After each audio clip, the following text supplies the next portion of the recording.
Hola, bienvenidos a un nuevo capítulo del curso de mecánica teórica. En el capítulo anterior trabajamos con esta acción y con este lagrangiano, que es bastante general, aunque no del todo, por supuesto, pero bueno, de momento es bastante general, y vimos que si el campo y las derivadas del campo en el infinito tienden a cero, y además había una simetría de traslación, entonces vimos que existía este tensor de energía-momento cuya divergencia era cero. Y vimos que esta simetría de traslación se podía llevar a cabo pues sumando a las coordenadas tilde pues unas ciertas constantes y dejando invariante el campo, o sea, el campo tilde en la posición tilde igual al campo en la posición sin tilde. En el capítulo de hoy vamos a hacer esto bastante más general y vamos a hacer que esa transformación pueda no ser constante. Estas variaciones de x pueden ser constantes, pero podrían no serlo. Cuando digo no constante me refiero que pueden depender del punto, o sea, de las x. Y además, a diferencia de lo que vimos en el capítulo anterior, que aunque el punto se reetiquete de manera diferente, el campo sea igual, ahora vamos a considerar que no es igual, sino que hay una ligera diferencia. Y para denotar esa diferencia extraña, le pongo una barra. Creo que en el capítulo anterior puse tilde, pero creo que es mejor poner barra para que no se confunda con esta tilde. Y como digo, veréis que esto es el caso más general que cubre casi todas las simetrías que nos podemos encontrar. Así que abróchense los cinturones, que empezamos. Bueno, como soy plenamente consciente de que esto es muy raro, creo que lo mejor es empezar con un ejemplo en donde esto tiene sentido, porque así estoy convencido de que va a ser mucho mejor.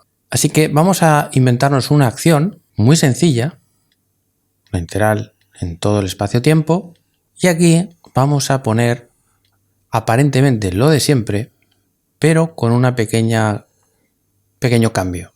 Vamos a poner aquí un asterisco. ¿Qué significa esto? Pues significa que ahora el campo es un número complejo. Esto, que puede parecer muy raro, va a ser lo más normal y cotidiano cuando hagamos teoría cuántica de campos. Digo algunas palabras para que no haya intranquilidad y que volvamos al sosiego rápidamente. Si el campo lo miramos en un punto del espacio-tiempo y nos dicen que es un número complejo, entonces en vez de dibujar una línea como hacía antes y decir pues el campo es 5, pues ahora lo que puedo hacer es imaginarme que hay un plano por aquí volando, el plano complejo, y que entonces este campo toma algún valor por aquí del plano complejo.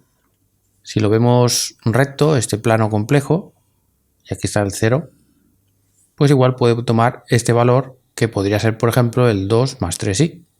Es decir, que tendrá una pinta algo así como la parte real del campo más i, la parte imaginaria del campo.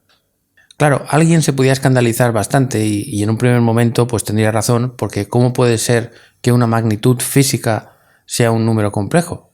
Pero cuidado, porque fijaos que la acción sí que tiene que ser un número real. Vamos a ver si esto respeta eso, si esto es realmente un número real.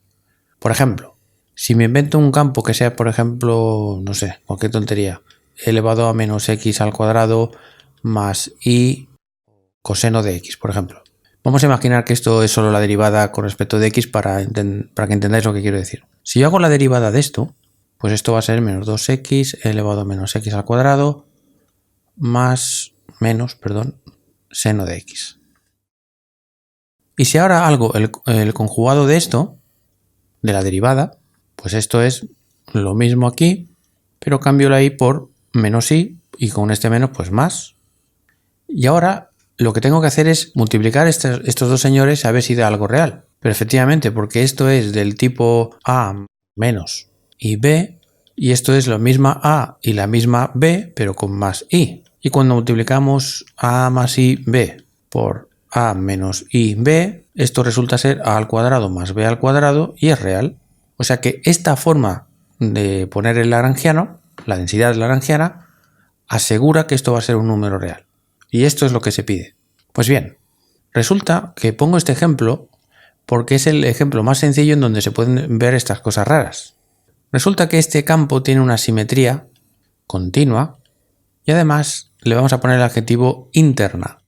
Diremos que un campo tiene una simetría continua interna cuando esa simetría no ocurre en el espacio real, es el espacio-tiempo real, sino que ocurre en ese plano complejo que os he puesto, que asociaremos a cada punto del espacio-tiempo. Cuando ocurre aquí esa simetría, entonces se dice que es una simetría interna. Y lo de continua es lo mismo, que tiene un parámetro continuo, de forma que ese parámetro cuando sea cero no hay transformación. Bueno, eso es lo de siempre. Pues resulta que esta acción tiene la siguiente simetría. Si cambiamos el campo por 1 tilde de manera que sea e elevado a i por un cierto número real y por el campo sin modificar, esto hace que la acción quede invariante. Para verlo es una tontería porque lo único que tenemos que hacer es derivar esto con respecto de mu, parcial mu, y esto como es una constante, pues se va a quedar exactamente igual. Y ahora voy a hacer lo mismo pero con el conjugado. Y el conjugado es simplemente cambiar la i por menos i, y esto efectivamente es el conjugado. Así que si derivo esto al ser una constante se queda igual y tenemos esto. Y luego si queremos subir el índice, pues multiplicaríamos por, yo que sé, por ejemplo, alfa mu, tanto aquí como aquí, y entonces subiríamos el índice. Perfecto. Y entonces vamos a quedarnos con esto y con esto de aquí. Estas son las piezas que nos hacen falta y ahora nadie me priva de renombrar este índice alfa con el índice mu. Y ahora si hago esto por esto, este término de aquí se va a ir con este y me queda esto. Es decir, que tanto si tiene tilde como si no tiene tilde, se queda invariante. Así que esta transformación es una simetría y es continua, insisto, porque depende de un parámetro, un número real, continuo, de manera que cuando b es 0, recuperamos la expresión, la que he dicho ya un montón de veces, que es como no hacer nada. Y es interna porque no ocurre afuera, porque fijaos que aquí el punto donde está evaluado el campo permanece inalterado y solo hemos trabajado en el plano complejo. De hecho, lo que hemos hecho es que si, por ejemplo, el valor del campo sin transformar, pongamos que fuera este, cuando multiplicamos por e elevado a i b, es como hacer una rotación en este campo, en este plano, y a lo mejor pasamos a este valor, que esto sería phi tilde, y b representa precisamente este ángulo. O sea que hacer esto es hacer una rotación interna o en el espacio interno del campo. Vale. Como veréis, esto un poquito más sofisticado nos llevará al spin. Pero bueno, de momento no nos liemos con más cosas ni spoilers y diremos, vale, pues muy bien. Pero es que esta no es la única simetría que hay. También hay una simetría de traslación. Si yo hago x tilde igual a x sin tilde más a, bueno, mu, y esto por ejemplo son constantes, pues se puede ver, como dijimos en el capítulo anterior, que parcial mu prima es igual a parcial mu más constantes, o sea, esto más 0, y por tanto, como esto es exactamente igual que esto, pues entonces las derivadas, al ser iguales, pues el producto también va a ser igual y entonces permanece, o sea, esto es invariante bajo traslaciones espaciotemporales. Lo cual nos permite ya por fin llegar a esto. Porque claro, si yo ahora estoy preocupado sobre qué es esto, puede decir, bueno, no hace falta que esté demasiado preocupado porque, por un lado, sé que esta tilde lo que está diciendo es que ponga una exponencial aquí.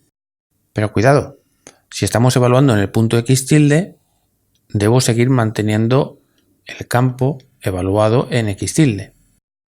Pero ahora podría decir, y con razón, que x tilde pues es x más a, bueno, con las mus. Y también con razón puedo hacer una transformación infinitesimal, por tanto ahora estos señores son números infinitesimales, tal que al cuadrado prácticamente es 0, y puedo hacer una expansión de Taylor a primer orden, como ya hemos hecho innumerables veces, y entonces tendremos el campo en este punto más la derivada del campo multiplicado por estos valores. Pero esto que acabo de hacer es una variación semi-infinitesimal, en el sentido de que solo he considerado este parámetro como infinitesimal, pero este también debería serlo, para que ya sea completamente infinitesimal. Pero eso no hay problema, porque ya sabemos que la exponencial de lo que sea es a primer orden 1 más lo que sea que haya aquí. Por lo tanto, he elevado a b. Si ahora considero que esto es pequeño, un número infinitesimal, pues esto es aproximadamente 1 más eso de ahí. Así que hago un hueco por aquí y aproximo esto diciendo que esto es 1 más ib. Por lo tanto, el señor tilde de x tilde será aproximadamente igual a 1 por todo esto más este señor por todo esto. Muy bien. Y ahora, antes de multiplicar, fijémonos en una cosa muy importante, y es que este señor es un número infinitesimal y este también. Por lo tanto, cuando decimos que hacemos una transformación infinitesimal, significa que nos estamos quedando a primer orden. Por tanto, si multiplicamos esto por esto, nos va a quedar algo del estilo b por a mu, que es de orden, vamos a decir, epsilon 2. O sea, si esto es como epsilon como algo pequeño y esto es epsilon como algo pequeño, pues epsilon por epsilon será epsilon al cuadrado, y entonces ya esto está por encima del orden que estamos trabajando, que trabajamos siempre a primer orden. Por tanto, eso quiere decir que despreciamos este término por ser ya extremadamente pequeño y nos quedamos solo con esto. Y ahora llega el momento cumbre. Si cogemos este señor y lo pasamos restando al otro lado, le quito la mu, nos queda que esto es aproximadamente igual a, déjame poner primero la novedad, el campo en x y luego este señor. Pues bien, resulta que aquí tenemos el protagonista de este capítulo, tilde tilde menos nada de tildes, y justo igual que aquí, porque si este señor lo pasamos al otro lado, precisamente nos queda esto. Por tanto, aquí tenéis un caso, digamos, en donde esta misteriosa delta barra aparece, pero vamos a ir un poquito más allá para relacionarlo con lo del otro día. Vamos a apuntar esto de esta forma. Vale, y ahora vamos a coger esto azul y vamos a sustituir x tilde por lo que es. X más, x mu más a mu menos phi x. Hacemos Taylor de esto. Y recordad que las derivadas ya podemos quitar las tildes. Perfecto. Menos phi de x. Y esto de aquí, recordad que le habíamos llamado, de hecho lo voy a apuntar por aquí también, delta de phi, esto es del capítulo anterior, era phi tilde de x menos phi de x. Por lo tanto, juntando esto con esto, obtenemos delta de phi, es decir, esto de aquí. Esto es todo esto azul, pero todo esto azul es aproximadamente igual a esto. Por lo tanto, vemos que esto se puede tachar y lo que nos queda es que la variación del campo resulta ser esto. Conclusión, pues que delta barra del campo, es decir, esta señora de aquí, es aproximadamente igual a esto, que coincide con la variación del campo, más esto de aquí. Pero si lo hubiéramos hecho en general y en vez de poner a mu hubiéramos puesto una variación completamente genérica aquí y repetimos todos los pasos, pues simplemente aquí en vez de aparecer a mu, pues aparecería delta de x mu y lo mismo aquí. Y esto también es una relación absolutamente genérica. O sea que lo apunto. La relación que hay entre estas dos variaciones es que la variación barra del campo en general va a ser igual o aproximadamente igual a la variación del campo más la variación de las coordenadas, producto escalar, la divergencia del campo. O sea, este ejemplo nos ha servido para ver estas relaciones. Muy bien, pero ¿qué hay de Lagrangiano? El Lagrangiano, que es esta expresión, en general va a depender del campo y de las derivadas del campo. Por lo tanto, si repetimos los mismos pasos del capítulo anterior, por un lado nos daría, si seguimos las ecuaciones de Euler-Lagrange, pues nos va a dar lo de siempre, parcial mu, la derivada de la densidad lagrangiana con respecto de las derivadas por la variación del campo. Pero ahora viene el momento clave. En el capítulo anterior os dije que lo mismo que pasaba para el campo, también pasaba para la lagrangiana. Pero cuidado, si os acordáis, os dije en el capítulo anterior, si resulta que después de una traslación el campo, la variación del campo era menos a mu parcial mu del campo, si os acordáis, os dije que esto también lo podíamos hacer actuar sobre la lagrangiana y decir que iba a cambiar igual.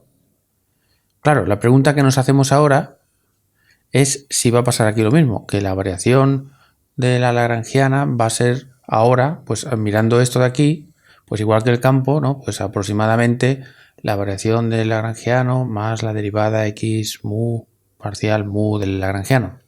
¿Es esto verdad? Y la respuesta es que no. Y es muy sencilla la justificación, porque fijaos, yo por qué he dicho que, miremos aquí, ¿por qué he dicho que esto es verdad?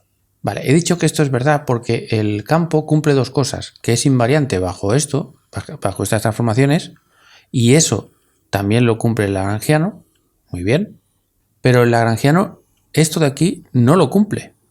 O sea, si yo cambio el lagrangiano por e elevado a i b el lagrangiano, la acción, tilde, digámoslo así, no es la acción eso. O sea, el lagrangiano no tiene esa propiedad. La tiene el campo, pero no el lagrangiano.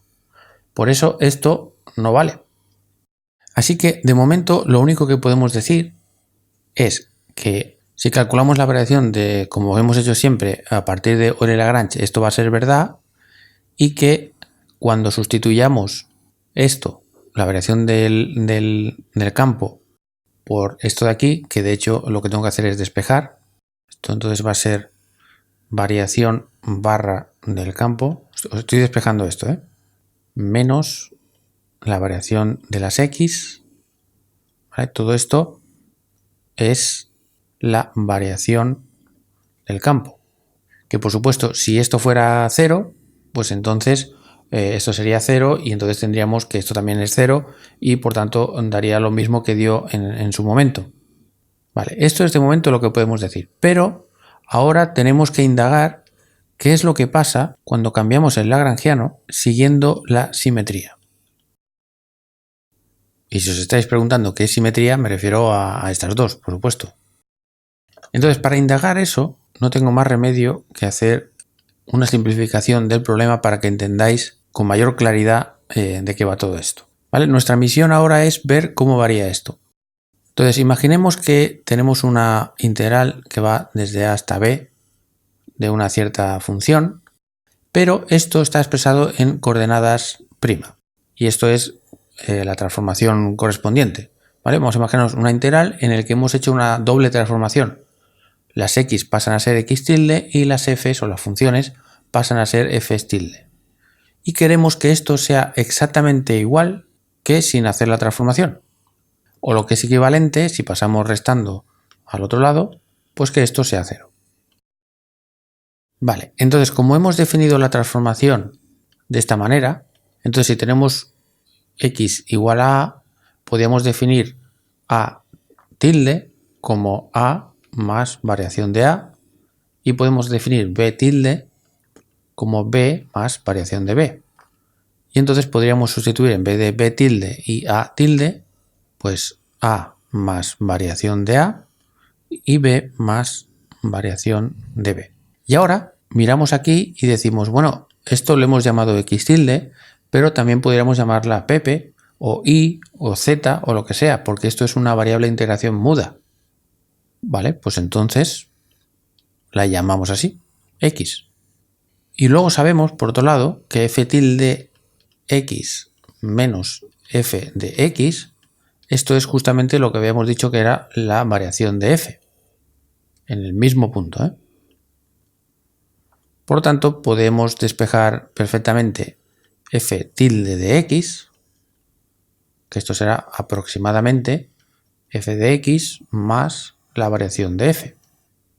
Así que sustituimos y borramos esto de aquí. Y ahora vamos a dividir esto en dos integrales.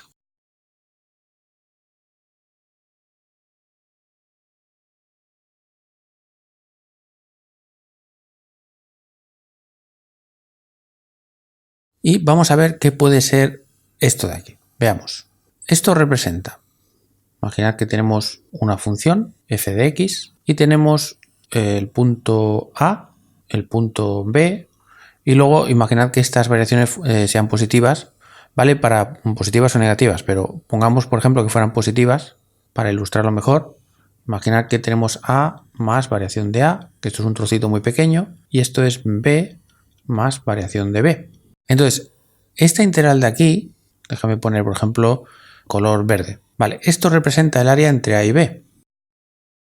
Y ahora esto en color magenta representa el área entre A más variación de A y B más variación de B. O sea, representa este área.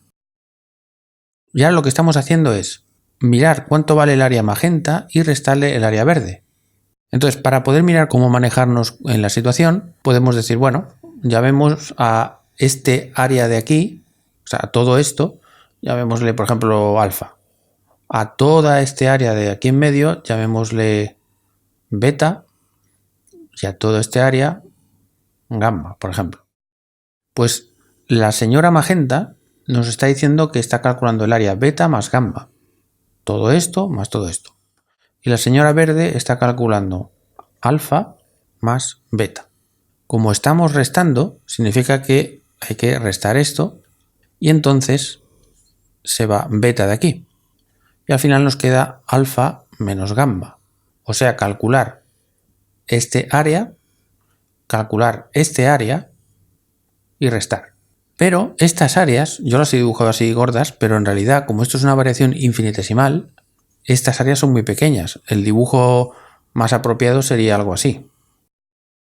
Es decir, es un área minúscula. Entonces, ¿cómo podemos calcular de forma aproximada este área roja?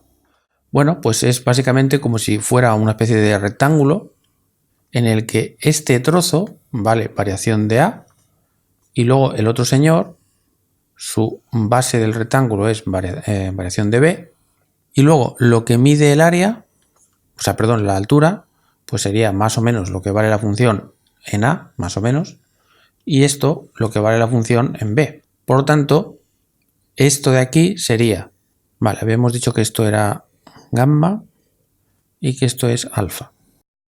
Vale, pues gamma, que es la parte de la derecha, sería aproximadamente f de B por variación de B, y alfa, que es la parte de la izquierda, pues sería variación de A por f de A. Y hay que restar. O sea que esto aproximadamente es esto de aquí. F de B, variación de B, menos f de A, variación de A. Y luego tenemos esto por aquí. Y luego además aquí podemos hacer la aproximación que esto es muy aproximadamente la integral entre A y B. Se desplaza un poquito, pero da igual. O sea, y esto lo podemos hacer porque esto no es resta de integrales como lo otro, sino esto es una integral a secas. Por tanto, hacemos la aproximación de que es la integral entre A y B. Y esto, si lo ponemos de una forma más sugestiva, que sería f de x, variación de x, evaluado entre A y B, es esto de aquí. Pero esto lo podemos poner en forma integral como la integral entre A y B de la derivada de justamente esto. O sea, lo que estoy diciendo simplemente es que si yo tengo, yo qué sé, tengo por ejemplo que una función integrada entre A y B me da otra función, g mayúscula por ejemplo, lo único que estoy diciendo es que para que esto sea verdad, la derivada de esta grande tiene que ser la pequeña. Y eso es lo que estoy haciendo. Lo que sea que haya aquí, lo pongo aquí derivado. Aquí tenemos lo que sea, pues lo pongo aquí dentro derivado. ¿Vale? Es una identidad de las integrales, vamos. Así que puedo sustituir esto por esto de aquí. Y ahora dentro de esta aproximación ya puedo borrar esta integral porque expreso, o sea, suma de integrales como integral de una suma. Y todo esto multiplicado por diferencial de x y igual a 0. Entonces, para que esto sea idénticamente 0, entonces tiene que pasar pues esto que hay aquí dentro, que la variación de esa función más la derivada con respecto de x de la función diferencial, no, aquí no hay ningún diferencial, esto es una variación de x, tiene que ser igual a 0. Muy bien, pues si tenemos este aprendizaje en mente, ahora vamos a trasladarlo al tema de la lagrangiana. La traducción sería que la integral de 4x de, fijaos, aquí tenemos la variación, en este caso, como estamos dentro de la acción, pues esta f no es más que la lagrangiana. Estoy haciendo la traducción de lo que hemos aprendido a 3 más 1 o 1 más 3. Vale, y además esto sumado con la derivada, pero ahora será derivada parcial de todas, no solo de la x, de todas las coordenadas, de f, que es el lagrangiano en este caso, por las variaciones de las x. Esta sería, digamos, la traducción a 1 más 3, a las 4 dimensiones del espacio-tiempo y considerando la lagrangiana como la función que está por ahí dentro. Por lo tanto, obtenemos cómo tiene que cambiar esta señora, que era lo que estamos buscando. Para que la acción permanezca invariante, pues esta señora tiene que cambiar pues justamente de esta manera, pero con el signo contrario, para que esto sea 0. Es decir, la variación del lagrangiano será menos parcial mu lagrangiano, variación de x mu. Y diréis, bueno, ¿y esto tiene algo que ver con el capítulo anterior? Pues sí, porque fijaos que la relación que tiene con el capítulo anterior es que nos había dado esto, menos a mu parcial mu de la lagrangiana. Pero fijaos que esto, al ser constante, lo puedo meter aquí dentro. Y tiene la misma forma exactamente igual que esto. Pero si es como el capítulo anterior, ¿por qué he hecho todo esto? Bueno, pues porque la diferencia fundamental que hay entre lo que he hecho ahora y lo que hice en el capítulo anterior podía sacar esto fuera, sin embargo ahora no, porque las variaciones de estos señores pueden depender de las x y entonces ya no es constante y no lo puedo sacar fuera. Esto es la diferencia sustancial. Vale, ha sido una larga travesía por el horizonte, pero por fin ya tenemos los elementos. Porque como hemos sustituido la variación por la variación que le toca, lo pongo aquí para que quede claro, teniendo en cuenta la simetría, ahora ya podemos decir que esta gente es igual y ya por fin podemos completar el teorema de Nether bastante general, que es igualar a esta gente. Y ahora lo que vamos a hacer es arreglarlo un poquito y ya lo tendríamos esto. Vale, lo primero que vamos a hacer es cambiar el signo de todo, así que voy a poner aquí un menos, un más y borro este menos. Y ahora voy a pasar este al otro lado restando y voy a sacar factor común parcial mu. Y ahora, bueno, borro esto, que ya lo tenemos. Y ahora voy a dividir esto en dos trozos, que por cierto, esto en teoría debería llamarle alfa o cualquier otro índice. Vale, este es correcto también, este es mudo y este también es correcto. Vale, y ahora voy a sacar factor común la variación de x mu y utilizo el mismo truco del capítulo anterior. Voy a poner que dx mu es lo mismo que delta mu alfa, variación de x alfa, así que lo voy a sustituir aquí, borro este señor y pongo este señor de aquí, de manera que ahora voy a sacar factor común de esta variación, así que hago un poco de hueco y voy a mover aquí fuera a este y a este, que está simplemente multiplicando, no está dentro de ninguna derivada ni nada. Y si nos acordamos del capítulo anterior, a ver si vamos a ver, sí, aquí lo tenemos. Fijaos que esto que está aquí entre paréntesis tiene, bueno, esto tiene el índice arriba, pero bueno, ahora lo bajamos. Pero bueno, básicamente es lo mismo que tuvimos en el capítulo anterior, solo que con el índice nu abajo, y le he llamado alfa. O sea que este trasto de aquí es justamente el tensor de energía momento, pero con el índice mu arriba y el índice alfa aquí abajo. Por lo tanto, tenemos parcial mu de menos la derivada de la densidad lagrangiana con respecto de las derivadas por la variación extraña del campo. Esto vale, sí, esto sería más T mu, déjame llamarle nu, que es como normalmente le llama la gente, por la variación de x nu igual a 0. Y luego un pequeño detalle es que normalmente en los libros aparece, en vez de aquí haber un menos, pues multiplican todo por menos 1, y entonces ponen aquí un menos, porque da igual, si una cosa se conserva, menos esa cosa también se conserva, y esta es la definición típica que ponen en los libros. Por lo tanto, vemos que ahora, fijaos que no aparece el tensor de energía-momento solo, sino que aparece contraído con estas variaciones. Luego, todo lo que hay aquí dentro, en realidad, solo tiene un índice nada más, mu. Por tanto, todo esto que está aquí dentro es directamente J mu, o sea, un cuadrivector corriente, una 4 corriente, y tenemos, por el teorema de Nether, que se va a conservar esa cuadricorriente, bueno, la divergencia de esa cuadricorriente. Vale, pues este sería el teorema de Nether, bastante general.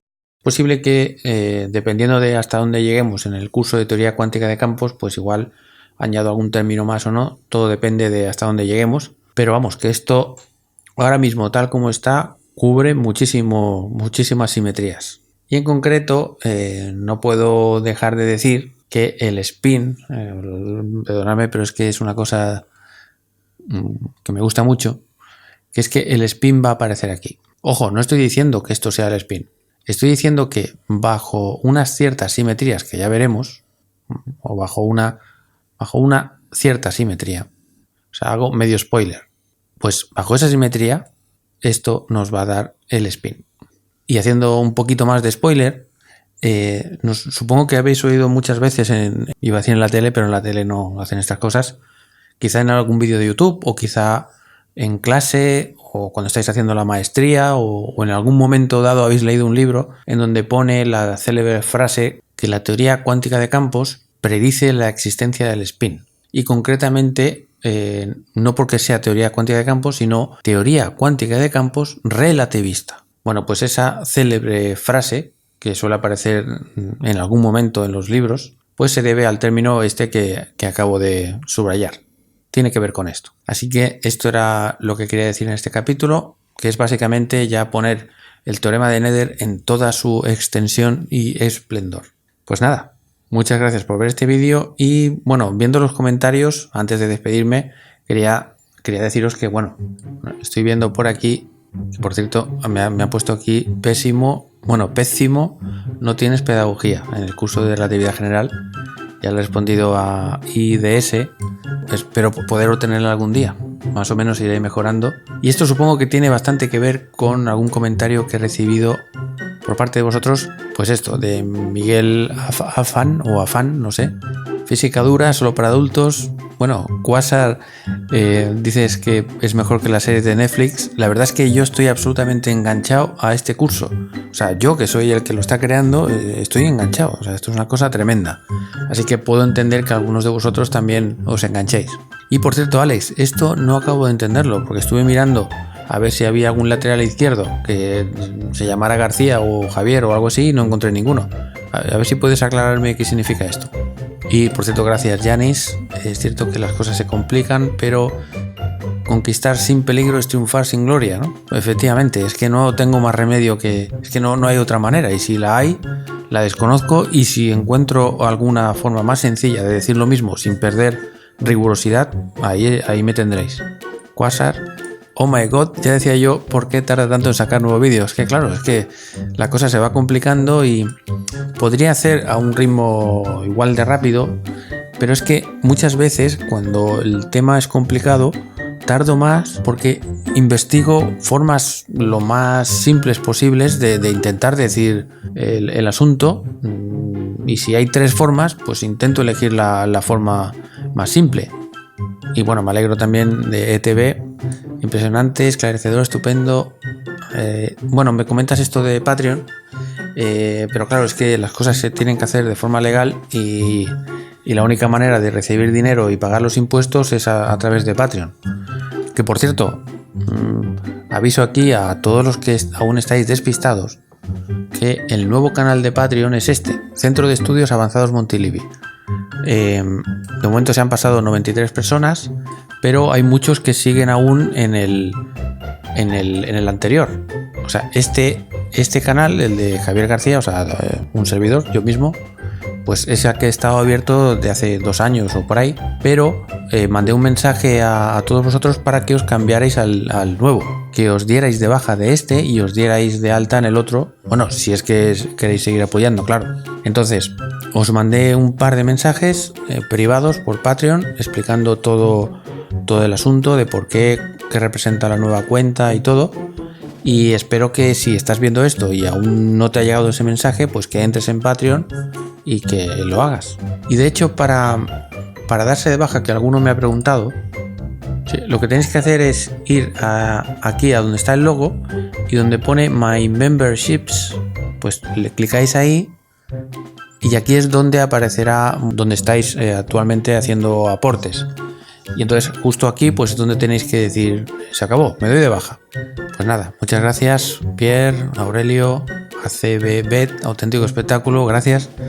Mira que somos frikis porque solo a gente como nosotros, físicos con espíritu teórico, nos gustan estas cosas y podemos llamarle incluso espectáculo. En fin, me alegro mucho de estar rodeado de frikis amables y encantadores como sois. Y nada, muchas gracias por ver este vídeo y hasta el siguiente.